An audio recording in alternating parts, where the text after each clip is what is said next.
Hello everyone, welcome back to Assamese Education. আজিৰ ভিডিঅ'ত আলোচনা কৰিম অসম আৰক্ষীৰ বাবে কেইটামান ইম্পৰ্টেণ্ট কুৱেশ্যন এনসাৰ। আপোনালোকে আমাৰ চেনেলৰ ভিডিঅ' চাই কিন্তু আমাৰ চেনেলটো সাবস্ক্ৰাইব কৰি নাৰাখে। যদি আমাৰ চেনেলৰ ভিডিঅ' চাই ভাল পায় তেনেহলে আসামিজ এডুকেশ্যন চেনেলটো সাবস্ক্ৰাইব কৰিব আৰু ভিডিঅ'টো লাইক কৰিব। সো ফাৰ্স্ট কুৱেশ্যনটো হ'ল প্ৰাগৈতিহাসিক যুগত অসমৰ নাম কি আছিল? ইয়াতে অপশ্যনকেইটা দিয়া আছে, অপশ্যনকেইটা এবাৰ চাই লওক। ইয়াৰ কাৰেক্ট এনসাৰটো হ'ব প্ৰাগজ্যোতিষপুৰ। প্ৰাচীন সংস্কৃত সাহিত্যত প্ৰাগজ্যোতিষ আৰু কামৰূপ দুয়োটাই প্ৰাচীন অসমৰ নাম আছিল। দুখনকৈ মহাকাব্য ক্ৰমে ৰামায়ণ আৰু মহাভাৰতৰ লগতে পুৰাণতো এই নামৰ কথা উল্লেখ আছে। যদি ইয়াতে প্ৰাগজ্যোতিষপুৰ নিদি কামৰূপ থাকে তেন্তে কাৰেক্ট এনসাৰটো হ'ব কামৰূপ। সো সেকেন্ড কুৱেশ্যনটো হ'ল অসম সাহিত্য সভাক কেতিয়া প্ৰতিষ্ঠা কৰা হৈছিল? ইয়াৰে কাৰেক্ট এনসাৰটো হ'ব অপশ্যন নাম্বাৰ চি টো 1917।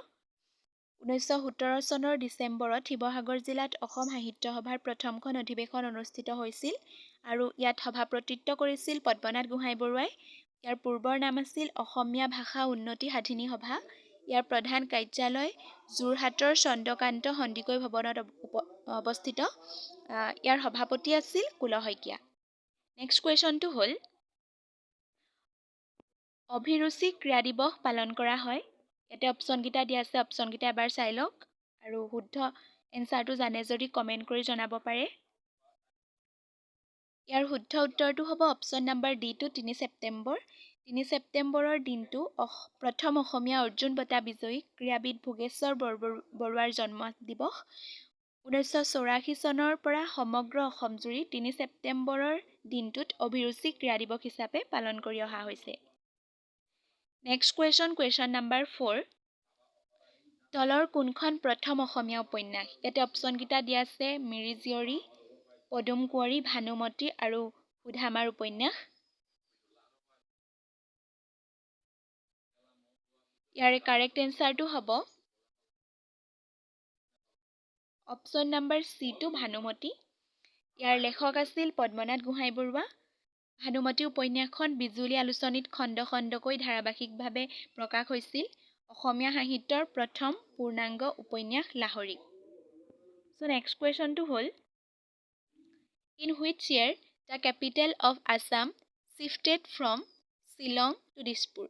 কোন চনত অসমৰ ৰাজধানী শ্বিলঙৰ পৰা দিছপুৰলৈ অনা হৈছিল?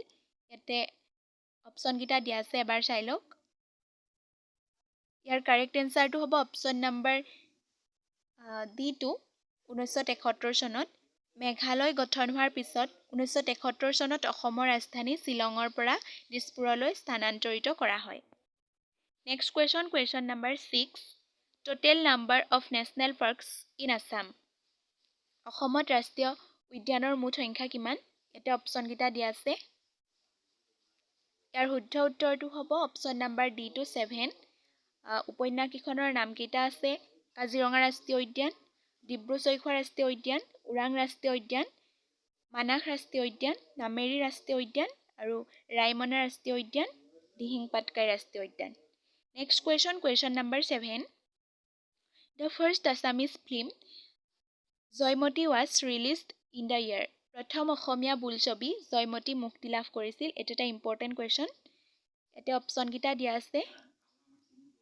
ইয়াৰ কাৰেক্ট এনসাৰটো হ'ব অপশ্যন নাম্বাৰ বি টো 1935। প্ৰথম অসমীয়া বোলছবি নিৰ্মাতা জ্যোতিপ্ৰসাদ আগৰৱালা।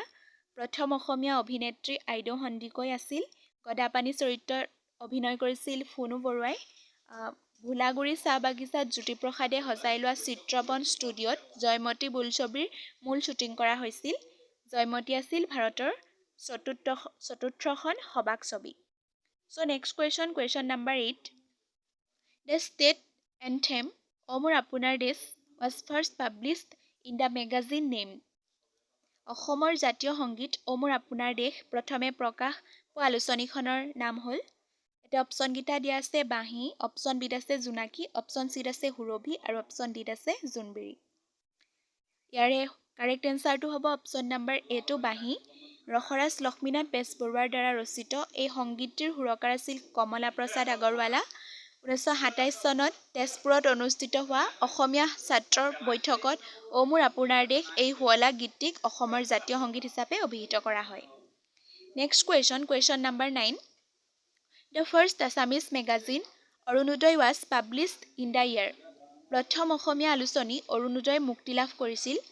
ইয়াতে অপশ্যনকেইটা দিয়া আছে 1836, অপশ্যন বিত আছে 1846, অপশ্যন চিত আছে 1872, অপশ্যন ডিত আছে 1882। ইয়াৰ কাৰেক্ট এনচাৰটো হ'ব অপশ্যন নাম্বাৰ বিটো 1846। 1846 চনৰ জানুৱাৰী মাহত শিৱসাগৰৰ মিছন প্ৰেছৰ পৰা প্ৰথম প্ৰকাশ পায়। ইয়াৰ সম্পাদক আছিল নাথান ব্ৰাউন। অৰুণোদয়তেই প্ৰথম দেওধাই অসম বুৰঞ্জী, কামৰূপ বুৰঞ্জী, গুণাভিৰাম বৰুৱাৰ আধুনিক নাট ৰামনৱমী প্ৰকাশ হৈছিল। Next question number 10. How many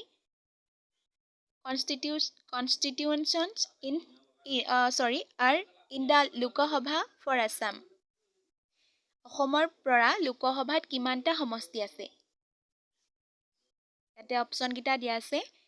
year correct এনচাৰটো হ'ব অপশ্যন নাম্বাৰ বিটো 14। বৰ্তমান লোকসভাত 545 জন সদস্য আছে। ধন্যবাদ। যদি ভিডিঅ'টো চাই ভাল পালে তেন্তে ভিডিঅ'টো লাইক কৰিব, কমেণ্ট কৰিব। ধন্যবাদ।